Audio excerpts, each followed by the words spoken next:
자식을 그렇게 이어리게 키워서 어쩌려고 그래? 크면 다 알아서 할 거예요. 아, 됐어요. 당신하고 싸울 생각 없어요. 뭐 때문에 화를 내는지 알 수가 없어요. 내가 뭘 잘못했죠? 말해보세요. 길 가는 사람 붙들고 다 물어봐. 남편 속옷을 손으로 만지기 싫어서 집게로 집어 올리는 게 무슨 의미냐고.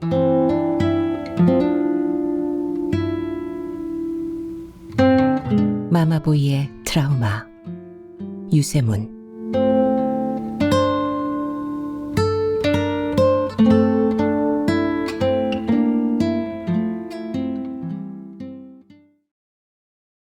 집안은 그야말로 난장판이었다.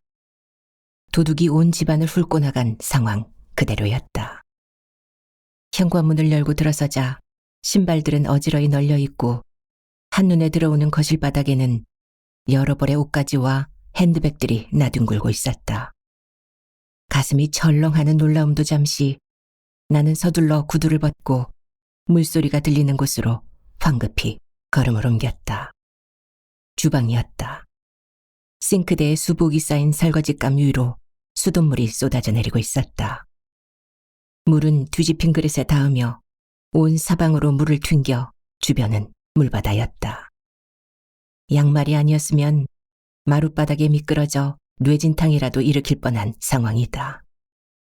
수돗물을 잠그고 말라 비틀어진 걸레를 집어 대충 바닥 물부터 닦았다. 바짝 마른 걸레 하나로도 부족하여 행주인지 걸레인지 구분되지 않는 부직포 하나를 더 집어 물을 맞아 닦고야 젖은 양말을 벗었다. 식탁도 싱크대 모습과 다르지 않았다.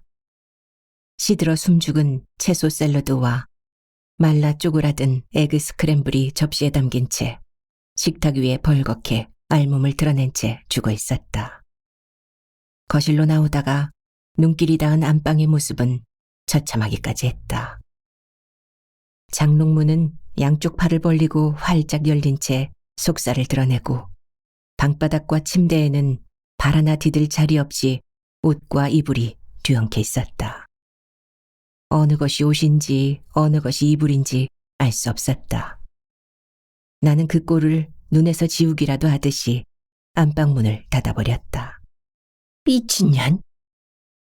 앞에 있다면 뺨이라도 한 대 후려 갈기고 싶은 심정인데 그러지도 못하니 심장이 터질 듯 뛰었다. 성질에 못 이겨 허리에 양손을 얹고 시근덕거리다가 털썩 소파에 주저앉았다. 소파에 앉는 순간 무엇인가가 엉덩이를 아프게 찔렀다. 깜짝 놀라 일어나니 헤어브러쉬가 고개를 빳빳이 들고 그를 올려다보았다. 그것을 집어 바닥으로 패대기 치고 다시 앉았는데 부글부글 속이 끓어올랐다. 갑자기 피곤함이 몰려왔다. 이 집구석을 확! 나는 불사지르고 싶다는 뒷말을 참아 뱉지 못했다. 활활 불타오르는 집은 상상만으로도 끔찍스러웠기 때문이다.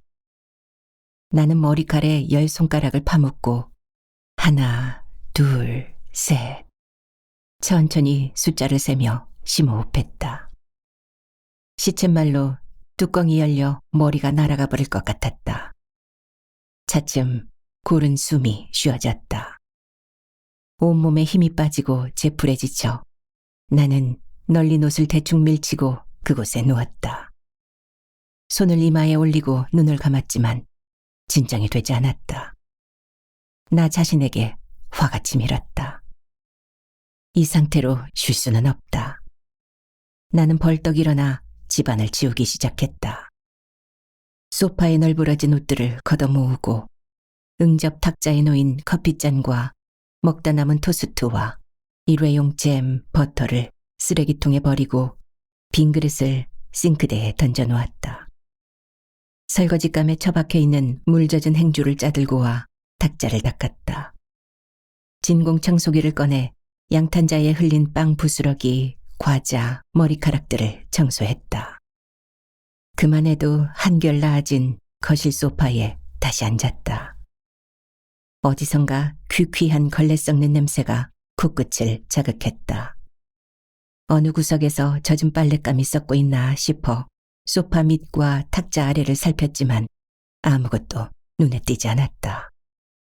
내가 너무 예민한가 자책하며 소파에 다시 누웠다.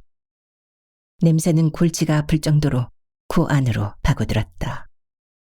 다시 일어나 코를 킁킁거리며 냄새나는 곳을 찾았다.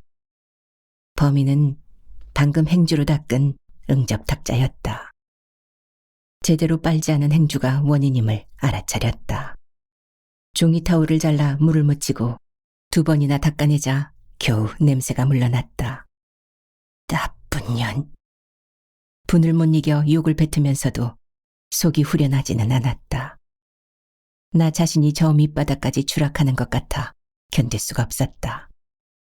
이대로는 안 되겠다는 강한 결심이 서자 더는 참고 살지 않겠다는 결론에 도달했다. 마음의 결정을 내리자 오히려 피곤이 사라지면서 불끈 힘이 솟았다. 나는 옷을 갈아입기 위해 안방으로 들어갔다. 아침 이부자리는 베개와 이불이 둘둘 말린 채 세워져 있고 내 잠옷은 침대 밑에 버려져 있다. 침대 위 여자의 옷가지들을 방바닥으로 다 내던지고 침대를 정리했다. 어떤 옷을 입을지 고르느라 장롱에서 꺼내놓고는 그냥 나간 것이 분명했다. 안방 창문을 열고 이부자리를 털어 정리하고 베개를 가지런히 했다. 방바닥의 옷들은 발로 밀어 한 구석으로 몰았다. 평상복을 갈아입고 방을 나왔다. 내친 김에 주방으로 가 식탁을 치우고 싱크대에 수북하게 쌓인 설거지를 시작했다. 뽀독뽀독 소리가 날 정도로 말끔히 그릇들을 닦는 동안 분노가 차츰 가라앉았다. 씻은 그릇을 식기 건조대에 올리고 부엌을 정리한 다음 행주와 수세미를 비누로 빨아 락스물에 담갔다. 욕실로 가 샤워를 하고 향 좋은 샤워 코롱을 몸에 뿌리고 새로운 속옷을 꺼내 입었다.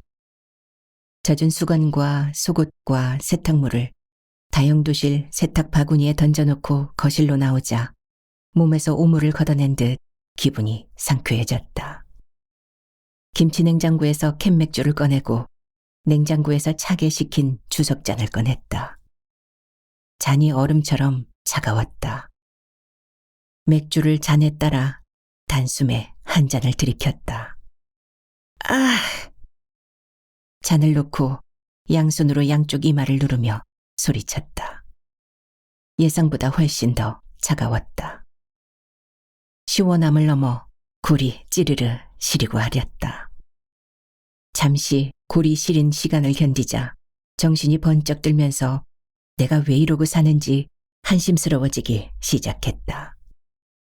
첫 번째 결혼에 실패하고 어머니에게 간단히 이혼 사실을 알리자 그동안 마음고생이 심했던 모양이구나 하며 진심으로 가슴 아파했다. 재혼을 통보했을 때는 2번은 실패하지 않도록 신중하게 결정하라고 조언했다.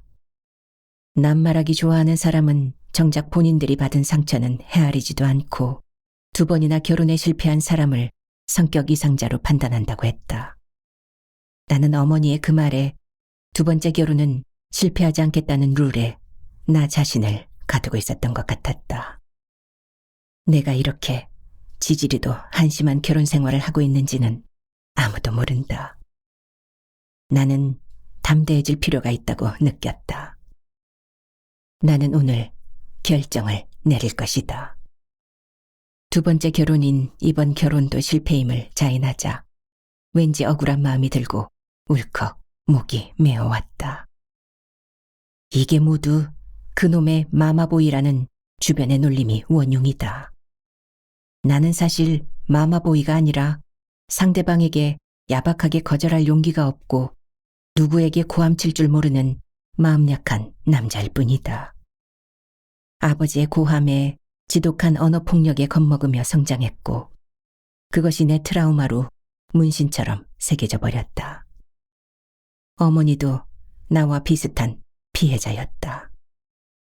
그런 어머니와 충돌 없이 잘 지냈을 뿐인데 나를 아는 친구들과 친척들은 나를 마마보이라고 놀리곤 했다. 나는 유명한 법률 회사에서 존경받는 변호사다. 로펌 대표가 자기 방으로 나를 부를 때면 나는 우선 가슴이 철렁 내려앉는다. 그것을 눈치챈 사람은 아직 아무도 없다.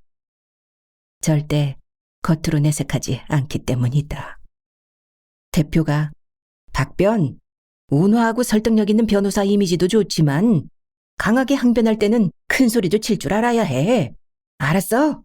하고 내 눈을 똑바로 바라보면 나는 나도 모르게 등에서 식은땀이 흘렀다. 나는 겁먹은 나를 들키지 않기 위해 차분하게 제가 알아서 제 식대로 하겠습니다. 하고 맞섰다. 사실 나로서는 그나마 큰 용기를 낸 항변이었다.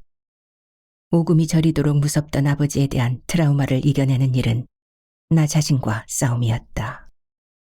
한 번 고비를 넘길 때마다 이겨냈다는 기쁨보다는 또 한 번 견뎌냈다는 안도의 한숨이 새어나왔다. 나의 트라우마는 엷어지기는 하겠지만 영원히 지워지지는 않을 것 같았다. 외출을 원치 않은 채 책밖에 모르는 선비 스타일의 아버지 덕에 나는 활달한 어머니와 많은 시간을 보내며 자랐다. 자전거도 어머니에게서 배우고 동물원도 놀이공원도 어머니와 단둘이 갔던 기억이 난다. 아버지는 집 밖으로 나가는 것을 피곤해했고 조용히 집에 있기를 좋아했다. 소파에 비스듬히 기대 앉아 구운 오징어나 땅콩을 안주 겸 간식으로 씹으면서 맥주 마시고 책 읽고 텔레비전 보는 재미에 살았다.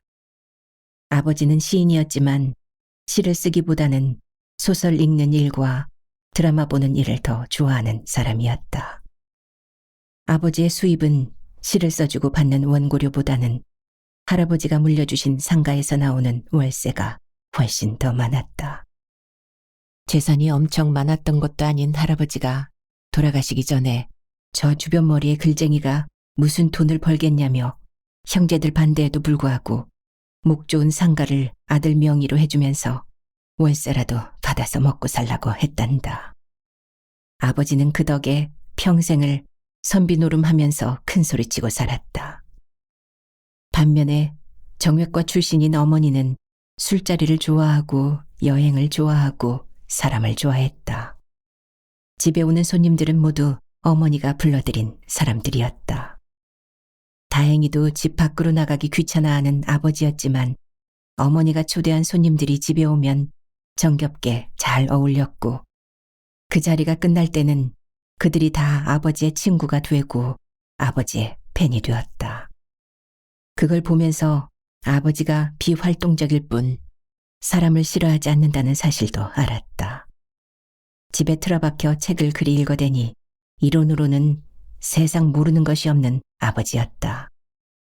사람들은 아버지가 박식한데 놀라고 너무도 순수한 것에 한 번 더 놀랐다. 나는 아버지만 보면 가슴이 쿵쾅쿵쾅 뛰는 증상이 발동하는데 남들은 아버지를 정감 넘치는 사람이라고 칭찬하며 좋아했다. 남과 달리 나에게 아버지는 엄하고 무섭고 지독한 말을 서슴지 않는 두려운 존재였다. 나는 지금도 아버지의 꾸지람이 오늘 아침 일처럼 생생하게 기억나고 다시 떠올리면 몸이 떨릴 정도로 끔찍스럽다. 다시 꾸고 싶지 않은 악몽과도 같다. 내가 상처받은 꾸지람은 이루 다 말할 수 없이 많지만 대개가 다 큰 잘못도 아닌 사소한 일에 불과했다. 초등학교 2학년 때 학교에서 돌아와 다녀왔습니다 하고 현관으로 들어서자마자 너 이 새끼 이리 와봐 하면서 아버지가 달려나와 내 팔을 확 낚아채어 내 방으로 데려갔다. 너 이게 뭐하는 짓이야? 아버지의 손가락이 침대를 가리켰다. 자고 난 내 이부자리가 정리되어 있지 않았다. 자기 자고 난 자리는 자기가 정리하는 거라고 말했지? 아버지가 눈을 부릅뜨며 나를 노려보았다. 나는 덜덜 떨리는 목소리로 겨우 말문을 열었다. 오늘 아침에 너무 늦어서. 이렇게 벌려놓고 나가면 누구더러 지우라는 거야? 엄마 아빠가 네 종이야? 학교 갔다 와서 정리하려 했어요. 오늘 첫 번째니까 한번 봐주는 거야. 다음에는 용서 없어. 어서 정리해. 네. 아버지가 방을 나가자 나는 참았던 눈물을 터뜨렸다. 소리내어 울었다가는 아버지한테 한 대 얻어맞을 것 같아서 꾹꾹 입을 다물고 울면서 침대를 정리했었다. 소리 죽여 울면서 나는 내 아들에게는 절대 이런 일로 야단치지 않을 거라 결심했던 기억이 난다. 또 초등학교 4학년 때 일도 잊지 못한다. 태권도장에 다닐 때인데 그날도 도복을 입은 채 울면서 집으로 돌아왔다. 그날은 모처럼 어머니가 문을 열고 나를 맞았다. 선우야, 왜 울어? 무슨 일이야? 어머니가 나를 얼싸안자 나는 더욱 서럽게 울었다. 그때 거실에서 아버지의 고함이 들렸다. 무슨 일이야? 나는 겁에 질려 울음을 멈추었다. 어머니가 한 손으로는 내 손을 잡고 한 손으로는 내 어깨를 감싸 안으로 데리고 들어갔다. 무슨 일이냐고 묻잖아. 내가 도장에서 집으로 오는데 형일이가 달려들어 나를 길에 넘어뜨려서 도복이 찢어졌어요. 아무 잘못도 안 했는데 갑자기. 내 말이 다 끝나기도 전에 야, 이 멍청한 새끼야. 너는 뭘 하고 있었어? 그놈은 태권도 다녀? 아버지가 소리쳤다. 나는 고개를 저었다. 형일이는 태권도장에 다니지 않는 친구였다. 태권도 2단이나 되는 놈이 그걸 못 이겨? 그 새끼를 땅바닥에 내리꽂았어야지. 거기가 시멘트 바닥인데 대련할 때처럼 넘어뜨렸다가 형일이가 뇌진탕 걸리면 어떡해요. 나는 잘못도 없이 형일이에게 맞은 게 분하고 도복 찢어진 것이 걱정되어 울었는데 아버지는 내 마음을 아랑곳 없이 형일이를 패주지 않았다고 야단을 치는 중이었다. 그놈이 다치든 말든 네가 그 걱정을 왜 해? 그 새끼가 먼저 시비를 걸었잖아. 그런 놈은 혼내줘야 하는 거야. 그래도 친구인데요. 이놈의 자식. 이렇게 약해 빠져서 어디 닿어? 너 앞으로 한 번만 더 싸움에서 지고 들어오면 쫓겨날 줄 알아. 뇌진탕이 걸리든 다리가 부러지든 뒷감당은 내가 할 테니까 이기고 들어오란 말이야. 알았어? 대답 안 해? 나는 아버지가 아무리 무서워도 이기겠다는 대답은 끝내 대답하지 않았다. 나는 누구를 다치게 할 용기가 없었기 때문이었다. 그만 좀 해요. 어머니가 벌떡 일어서는 아버지를 말리며 나를 감싸 내 방으로 데리고 갔다. 잘했어. 오늘 우리 선우는 착해서 진 거야. 어서 옷 갈아입고 씻어. 네가 좋아하는 탕수육 만들어줄게. 내가 씻는 동안 아버지가 어머니를 나무라는 소리가 들려왔다. 사내 자식을 그렇게 이 어리게 키워서 어쩌려고 그래? 이 세상은 강한 사람만이 살아남는 거야. 선우는 똑똑하니까 크면 다 알아서 할 거예요. 아직 어린애를 왜 그렇게 쥐잡듯 잡아요? 뭐? 쥐잡듯? 나도 내 자식 잘 두라고 하는 말인데 그따위로밖에 말 못해? 해도 너무 심하다고요. 아, 됐어요. 당신하고 싸울 생각 없어요. 어머니가 주방으로 자리를 피했을 것이다. 늘 그런 식이었다. 어머니가 가끔 거실 쪽에 등을 돌리고 설거지하면서 우는 모습을 나는 종종 본 적이 있다. 아버지보다 10년이나 연하인 어머니에게 아버지는 아내에게라기보다 딸에게처럼 야단치고 훈계하고 윽박질렀다. 너는 너무 순해서 탈이야. 헛똑똑이라고. 나 아니면 사기당하기에 쉽상이지. 어머니가 아버지를 피해 일거리를 찾아 나서고 바깥으로 놔두는 것은 나처럼 아버지를 무서워하기 때문으로 짐작되었다. 어느 날 이모에게 어머니가 하는 말을 들은 적이 있었다. 여행 갔다가 돌아오는 길에 저만큼 집이 눈앞에 보이면 숙제 안 한 학생이 학교 가는 것처럼 가슴이 벌렁거린다는 말이었다. 누구든 여행에서 돌아올 때는 자기 집이 반가운 법인데 얼마나 아버지가 무서웠으면 가슴이 벌렁거렸을까. 그때 알았다. 어머니도 나처럼 아버지를 두려워하고 있다는 사실을. 어머니 말에 의하면 그 당시 아버지는 결혼 정년기를 훨씬 넘긴 30대 중반에야 결혼했는데 아기가 생겼다고 하자 아버지가 얼마나 기뻐했는지 그녀도 놀랐다고 했다. 임신 후 산부인과 검진 때마다 단 한 번도 빠지지 않고 어머니와 병원에 동행했고 의사에게 아기 상태를 직접 확인했단다. 내가 태어나자 갓난쟁이 목욕은 아버지가 도맡았는데 어떤 여자보다 자상하고 정성스럽게 나를 씻겼다고 했다.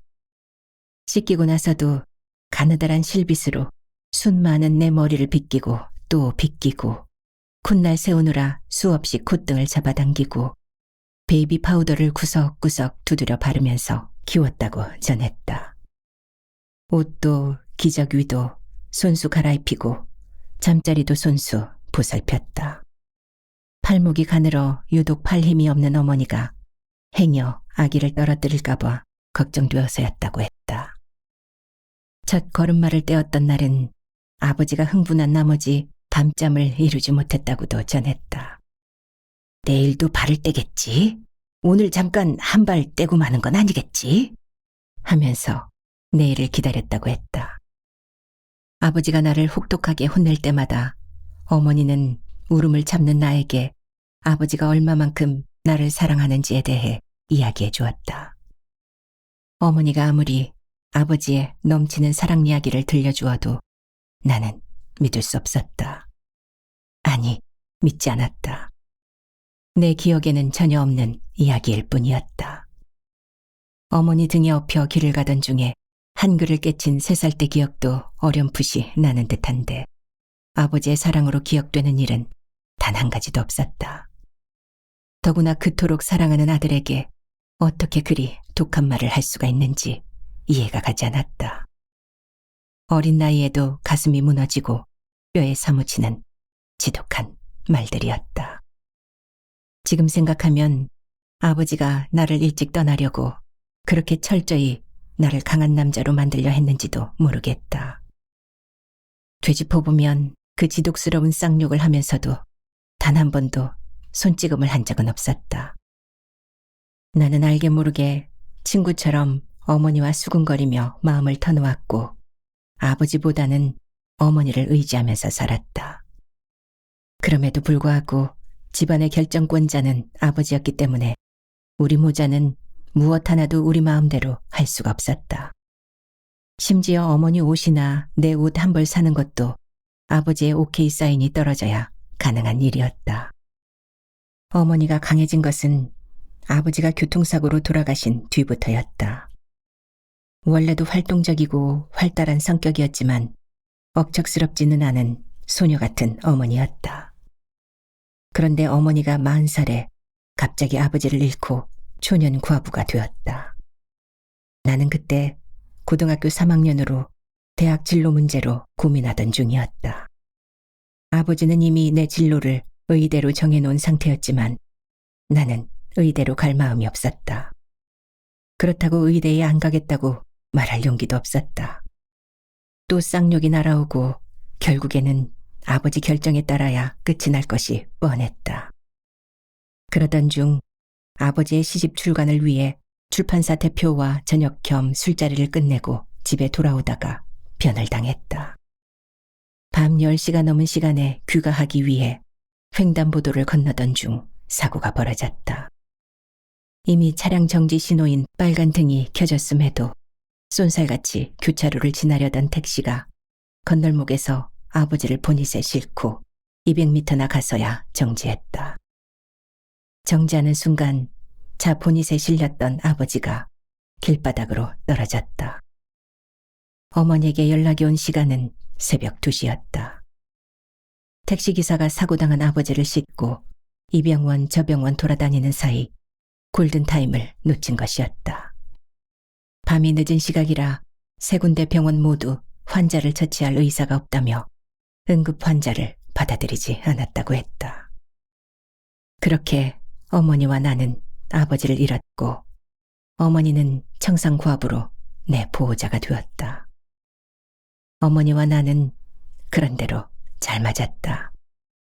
아버지의 꾸지람에 주눅이 들어 스스로 무엇인가를 결정할 줄 모르던 어머니가 차츰 씩씩한 가장으로 변해갔다. 나는 어머니가 하는 일에 불만이 없었고 가끔 어머니가 저렇게 능력 있는 여자였던가 낯설 때도 있었다. 아버지한테 모욕을 당하면서 야단 맞고 설거지하며 몰래 울던 어머니가 아니었다. 그런 어머니가 안쓰러워 나는 약간의 불만이 있어도 굳이 그것을 입 밖으로 내거나 지적하지 않았다. 아버지한테 질린 내 성격이 아버지와는 정반대로 변해버린 탓도 있었다. 나는 내 주장을 펼치며 누구에게 강하게 대들거나 욕을 하며 야단치는 것을 아주 싫어하는 성격이 되었다. 당연히 의대에 지원하지 않았고 법대에 지원하여 합격했다. 어머니는 씩씩하고 활달하기도 했지만 유독 남자에게 지는 것을 싫어했다. 경쟁 상대는 언제나 동성인 여성이 아니라 남성이었다. 어쩌면 그녀도 아버지한테 시달리는 동안 그렇게 변했는지도 모를 일이었다. 우리 모자는 마음에 들지 않는 일이 있어도 양보하고 서로 존중하며 살았는데 나에게는 어느새 마마보이라는 수식어가 붙어버렸다. 그 말이 나는 참으로 싫었다. 내가 진짜 마마보이인가 하며 자신을 돌아볼 정도로 못마땅한 수식어였다. 그러는 동안 나는 나도 모르게 큰 결정을 해야 하는 순간마다 어머니의 뜻이 아닌 오롯이 나만의 판단으로 결정하려는 고집스러움이 생겨버렸다. 어머니도 은연중에 나의 그런 고집을 눈치챈 듯 내 결정을 믿고 따라주었다.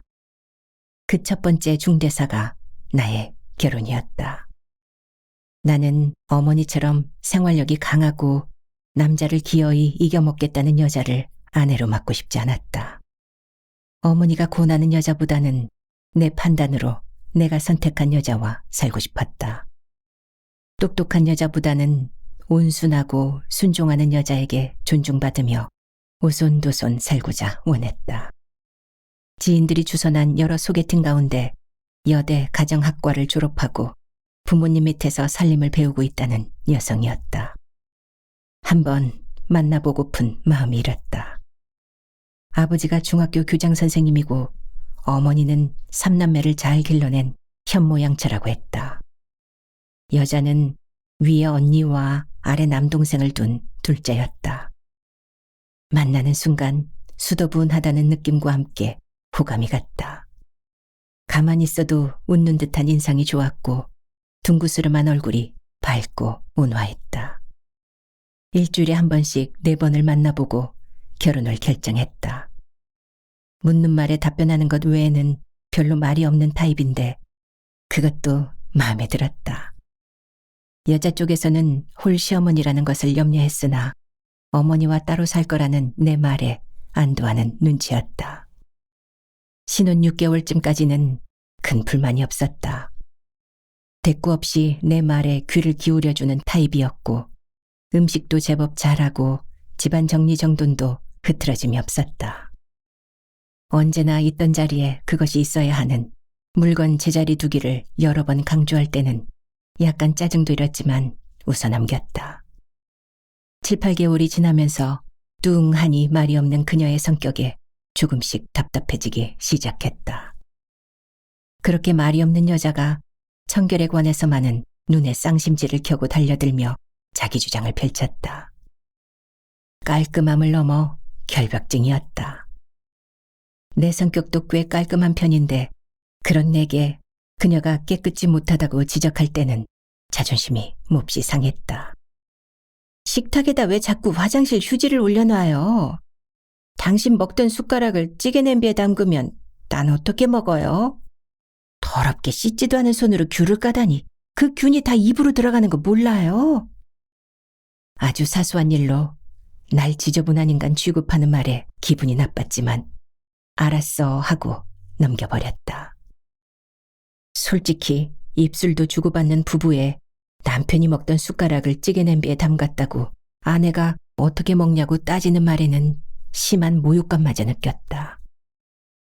결정적인 사건은 세탁물을 내놓으려고 다용도실에 갔을 때 일어났다.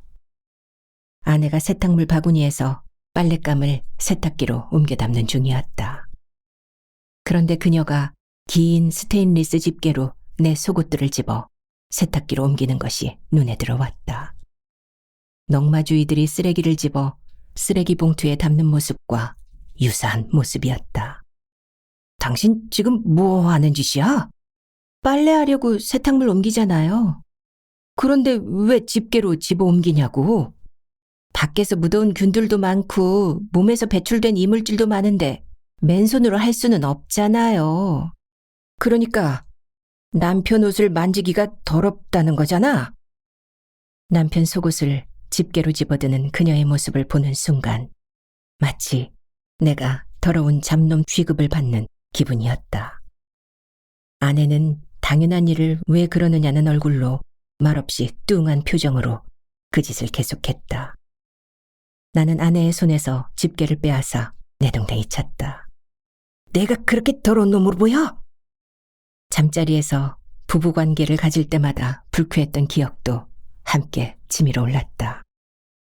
입술도 마지못해 허락하고 부부관계가 끝나기가 무섭게 그를 밀어붙이고 벌떡 일어나 쏜살같이 욕실로 달려가는 여자였다. 남자가 가쁜 숨을 진정하며 여자의 몸 위에서 잠시 나른한 여운을 만끽할 틈도 주지 않았다. 집게를 내던지고 거실로 들어오자 아내가 따라 들어왔다.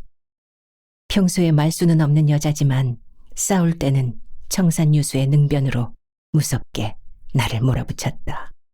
뭐 때문에 화를 내는지 알 수가 없어요. 내가 뭘 잘못했죠? 말해보세요. 길 가는 사람 붙들고 다 물어봐. 남편 속옷을 손으로 만지기 싫어서 집게로 집어 올리는 게 무슨 의미냐고. 내가 싫으면 싫다고 말해. 말했잖아요. 균이나 이물질을 손으로 만지면 좋을 것이 없어서 그런다고. 집어치워.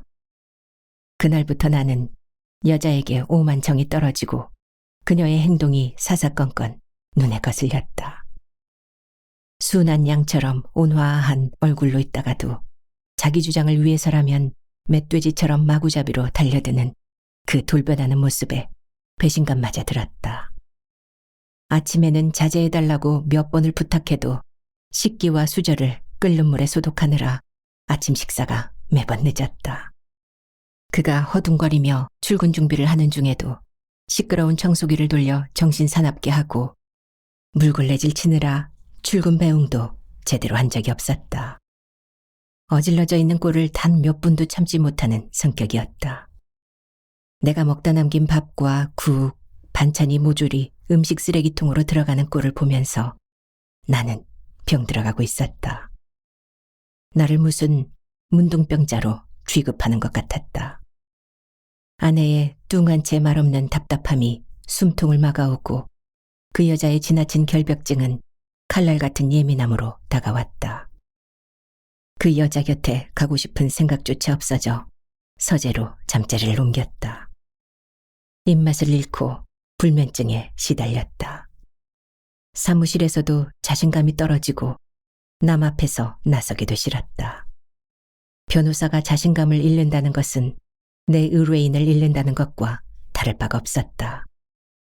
나는 아내와 충분한 연애 기간을 가지지 않은 것을 후회했고 너와는 맞지 않는 성격 같다고 조심스레 조언하던 어머니 얼굴이 떠올랐다. 그러는 사이 아내는 어서 아이를 가지라는 친정엄마 구원유로 산부인과를 다녔던 모양이었다.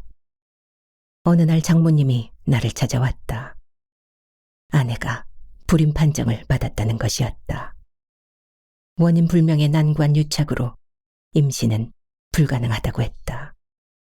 자네 처분만 기다리겠네. 자네 결정에 따르겠다는 말일세. 생각해보고 답변 주게. 나는 그날 저녁 아내에게 내 결정을 전했다. 나는 외아들이고 우리 어머니는 손자를 간절히 원하고 계셔. 우리의 인연은 여기까지인 것 같아. 당신이 장모님께 말씀드렸으면 좋겠어. 그보다 먼저 당신은 나한테서 마음이 떠났잖아요. 인연 끊느라 이런 일이 생긴 것 같아요. 더 정들기 전에 잘 됐죠 뭐. 첫 번 결혼은 그렇게 끝이 났다. 나는 이혼의 자세한 내막까지는 어머니께 말하지 않았다. 궁금해도 내가 말하기 전에 묻지 않는 어머니의 배려가 있어 가능한 일이었다. 두 번째 결혼은 동료 변호사의 소개로 만난 부잣집 막내딸이었다. 엉뚱발랄하고 톡톡 튀는 귀여움이 첫눈에 나를 사로잡았다. 뚱하게 말할 수 없는 여자로 인해 숨통이 막혔던 나는 애교 넘치는 그녀의 싱그러움이 좋았다. 두 번째 결혼이라고 밝혔지만 혼인신고 안 한 혼인은 동거나 다를 바 없다며 여자는 아무렇지도 않은 얼굴로 흔쾌히 청혼을 받아들였다. 나도 그동안 남자친구 많았으니까 서로 퉁쳐요. 시원시원한 솔직함이 막힌 가슴을 뻥 뚫어주는 것 같았다. 장모 될 사람이 나에게 양해를 구했다. 늦게 낳은 우리 딸이 아무것도 할 줄 모르니 내가 일하는 아줌마를 보내도록 허락해주게. 그럴 필요 없다며 사양했으나 장모는 그럼 우선 3개월만이라도 보내겠다고 하여 거절할 수가 없었다. 퇴근 후 집에 들어서면 뛰어나와 내 입부터 맞추며 다정하게 맞아주었고 잘잘 넘치는 애교로 내 품에 안겼다. 그래, 이게 신혼생활이지 하며 달콤한 3개월을 보냈다. 약속한 가사 도우미의 시한이 만료되어 아주머니가 오지 않자 집안은 며칠 새 다른 집처럼 변해갔다. 집안이 정리 안 된 채 엉망이었고 싱크대에는 설거지감이, 세탁실에는 빨랫감이, 쓰레기통에는 분리되지 않은 쓰레기들이 넘쳐났다. 오빠, 오늘은 바빠서 못 치웠어. 내일까지는 싹 치워놓을 테니 안심하셔. 그러다가 어느 날에는 도우미가 다녀간 흔적이 완연한 채 집안이 깨끗해지기도 했다. 그나마 음식은 제법 먹을만 했고 웃는 얼굴에 화를 낼 수도 없었다. 나중에 한 일이지만 먹을 만한 음식은 모두 밀키트 식자재 덕분이었다. 저녁 식사가 끝나면 나는 아내를 달래며 함께 집안을 치웠다. 정기적으로 금요일에는 장모가 도우미 아주머니를 데리고 와 청소를 하고 반찬도 만들어 놓고 돌아갔다. 그때마다 장모에게 언제까지 이렇게 도우미로 대신할 수는 없는 일이니 지금이라도 아내에게 주부가 할 일을 가르치시라고 종용했다. 장모는 매번 그러겠다고 약속했으나 달라지는 건 없었다. 아내가 친구들 만나 술을 퍼마신 다음 날에는 밀키트 식자재 배달마저 귀찮은지 종일 쫄쫄 굶다가 내가 퇴근하고 들어가면 그제야 라면을 끓였다. 문제는 그뿐만이 아니었다. 카드 결제일에 날아오는 결제 대금은 눈알이 돌아갈 정도로 엄청난 금액이었다. 내가 변호사라 해도 월급쟁이야. 한 달 월급을 카드 대금으로 다 지출하면 뭐로 먹고 살 거야? 처음에는 아내 마음 상하지 않도록 절약을 권해보았다. 자기야, 그런 건 걱정하지 마. 금방 목돈으로 채워놓을게. 째째하게 엄마한테 1푼 주쇼, 2푼 주쇼 할 수는 없잖아. 당신은 이제 출가 외인이야. 친정에 손 벌릴 생각 말고 내 수입에 맞춰 살도록 해. 엄마가 쪼들리면서 살지 말고 돈 필요하면 언제든지 말하랬다고. 내가 알아서 할게. 타이르기도 하고 알아듣게 설명도 했으나 소용이 없었다. 내 선물이라며 쓸데없는 명품들을 사들이고 음식도 과일도 백화점 쇼핑을 할 때마다 사놓고 먹지 않아 여기저기 썩어 나뒹굴었다. 아내의 스타킹, 속옷, 겉옷들이 허물벗어 놓은 듯 몸만 빠져나온 형상으로 곳곳에 널려있는 꼴은 다반사였다. 그러고도 뭐가 잘못됐는지 뭐가 지저분하다는 건지 모르는 눈치였다. 손수 치우고 산 적이 없는 탓인지 어질러진 것을 치운다는 생각은 아예 하지 않는 사람이었다. 내가 입을 와이셔츠는 맨날 빨래 바구니에 쑤셔 박혀 있었고 아침 출근 때 입을 셔츠가 없다고 하면 바구니에서 제일 덜 구겨진 입던 셔츠를 찾아들었다. 자기야, 우선 이거 출근 때만 입고 나가. 이따가 사무실로 새 셔츠 사서 가져다 줄게. 이걸 어떻게 입어? 양복 입으면 안 보이잖아. 깃은 깨끗한데 뭘. 그녀는 점심 무렵 백화점에 들러 눈같이 흰 명품 와이셔츠를 사서 사무실로 들고 왔다. 어쩌다 도우미 아주머니가 와서 세탁하는 날이면 그날은 와이셔츠가 20벌도 넘었다. 나의 참을성은 점점 한계에 다다르고 있었다. 집을 난장판으로 만들고 나갔던 아내가 돌아왔다. 비밀번호를 누르는 소리가 들렸다.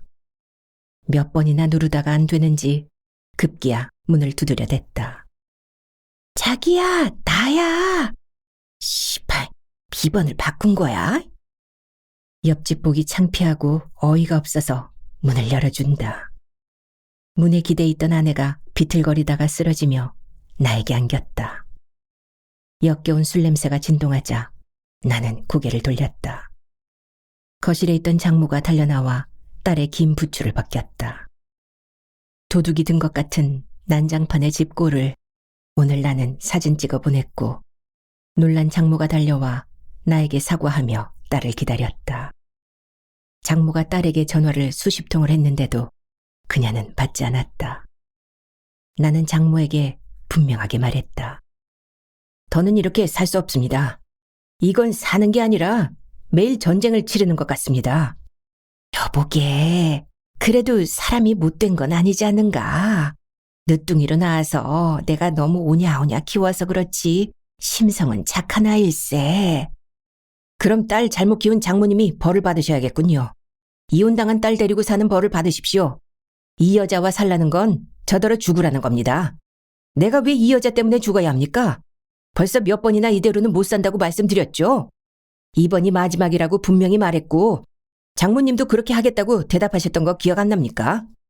약속대로 조용히 데리고 가십시오. 장모는 눈에 힘을 주고 한참이나 나를 노려보더니 사정하면서 내 소중한 딸 맡길 생각 없네 하면서 주머니에서 휴대전화기를 꺼냈다. 주차장에 대기하고 있는 기사에게 20층으로 올라오라고 말하고 널브러진 딸을 끌어다 긴 부츠를 신겼다. 이 마마보이의 두 번째 결혼은 그렇게 끝났다. 어머니와 닮지 않은 여자, 어머니가 선택하지 않은 여자를 아내로 맞이하여 내가 마마보이가 아님을 증명하려 했던 내 안간힘은 물거품이 되었다. 첫 번째는 어머니와 다른 타입의 순종파 여자를 선택했고 두 번째는 결벽증 없는 말괄량이 여자를 선택했고 끝내는 두 여자와 헤어진 채 다시 혼자가 되었다. 내 일은 어머니를 찾아가 두 번의 결혼이 모두 실패였음을 낱낱이 고백할 것이다. 아들이 신혼집에 한번 불러주기를 기다리며 참아온 어머니에게는 가슴 아픈 일이지만 아버지도 어머니도 나의 트라우마였다고 용기 내어 말해야겠다. 오늘 유독 어머니가 그리운 밤이다.